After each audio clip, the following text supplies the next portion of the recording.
All right. For the various labs related to light, I'm not gonna try to show a whole lot about the setup for those. There are diagrams in the instructions sheets. The thing that's the key, or one of the important things that's kind of going to be probably a bit of a problem, is these lasers. We have 3 good ones, and they're still working. These lasers work with AAA batteries, so you can see I've pulled them out from these 2. All of these lasers also have this little circular thing, and you can insert that inside the battery casing area. So let me just show you really quick, because when you're storing them, if you want to leave the batteries in, you know, this thing can go in there on top. This thing, sorry, you can't see what I'm doing. This thing can go in on top of it, this little circle, and then when you twist it down, there's no electrical, when you twist that in, there's no electrical contact. And that would prevent the batteries from like draining over time, which is probably one reason why I don't have battery acid leaked all over the inside of these guys. But I'm worried that if I leave those like that, even with the thing in there, that you will end up with battery acid all over the place. So that's why I'm going to be storing them outside of the container. But there's not really an indicator of showing which direction the batteries go in, so I'm just going to show you they go in with the plus side up. So plus side up. The bump goes on top, okay? So just like that. And then a second one, bam. So the bumpy part, the positive side, is at the top. Would you focus, you silly phone? Okay, bump is on the top. And then we screw this thing in. Right, so it's over here by the clip side of this pen laser. Right, not the other end. Right, that's not the end that has the battery. This end has the battery. And remember, plus side goes facing out. So the plus side is touching this cap, okay? Now, the laser, these 3 lasers have several different things you can do with them. Right now it's set to produce a line, and this is the mode that you would need in order to do the what's called the light reflection exploration lab, which is that number 3 there on the paper. This is the setting you need for that, and it looks like this on the laser setting. You can twist it to other settings, right? You can have it produce an arrow. It's hard to see that, but it's an arrow on the table. You could have it produce like a finger pointing somewhere,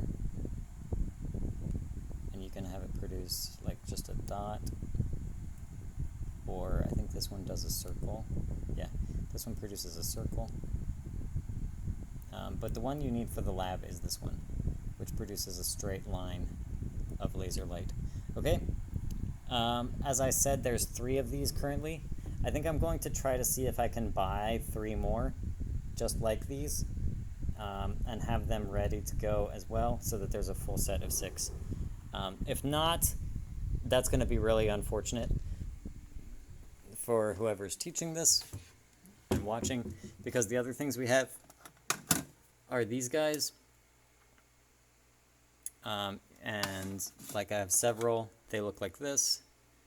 The problem with these is that they are not AAA batteries. They're silly little flat round batteries, and probably quite difficult to find replacements for those. None of these are working right now, so they would need more batteries in order to work. And then we have one unique one right here. This is the only laser we have like this one. And it is actually working at the moment. So maybe that one will work. In order to get a line of laser from this guy, you would have to put a stir bar like one of the glass stir bars at the output of the laser. So basically at there, you would put a little glass stir bar. You would hold a stir bar up against it and then shine the light through the stir bar, and you would get a line of laser coming out from that. It's much harder to use, much harder to use than these guys. So like I said, hopefully when you come, you'll just see 6 of these and you'll be ready to go. All right, that's it for the stuff about lasers. And that would be for the light reflection exploration.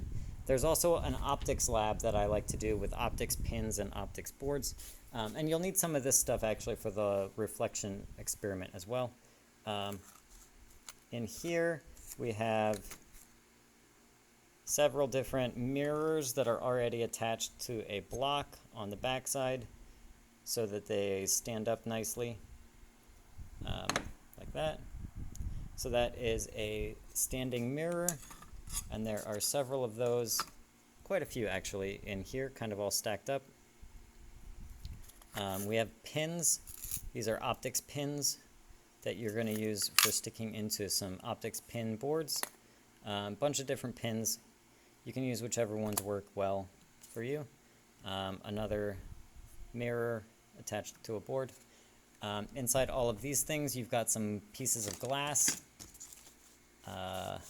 some mirrors. Actually, these are mostly mirrors, I think. Inside these guys, they're flat pieces. Yeah, so these are mirrors as well. You can see their mirror surface, but they're not attached to anything. So if you wanted to try to use these mirrors, you would need to find a way of standing them up. Those mirrors would have to be stood up on something, somehow.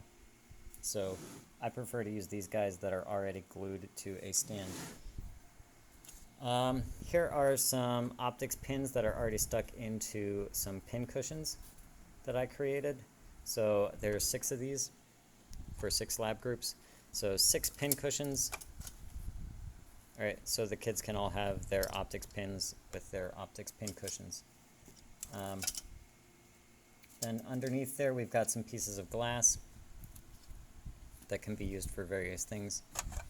And then that's a protractor right there that was used at some point in the past for this lab, most likely. Yeah, I mean, there's like, you'll want these actually, so I'll just leave these here. Those are protractors that go with this lab. This is a half moon dish that water would go into as part of the lab. Part of the lab talks about using this thin glass over here, so that's right here. You need a way to stand that up, and I like to use just a large, like one of those big clips that you use for thick pieces, like thick bunches of paper. One of those metal clips, big metal clips. You can just stick one of those big metal clips to the side of this piece of glass to hold it up. And actually they're these guys right here, right? One of those on one side should do the trick. If you feel like you need it, you could put one on each side. And then what else do we have? We have this thing. Now this is a piece of just plastic. I think it's acrylic. Yep. This is a piece of acrylic, and you can use that for refraction. Right, so we can look at how the light refracts in an optics experiment with that guy. So that guy plus optics pins. Last thing you need is the, for this whole experiment, right, it's 2 bins of stuff, and these are all kept, I'll show you where those are kept in a minute. And then we have pin boards, optics pin boards, which are kept in this box right here, and they're painted white on one side. So this is the top of the optics pin board, and you would basically put your worksheet on top of this and then stick the pins into the worksheet, through the worksheet into the board, and then that's how that works. So these are your optics pin boards, whole bunch of those right there, and then you can see here it says light, and right there in those 2 spots, that's where we keep all that stuff I was just showing you. So, all right, that is the experiments related to optics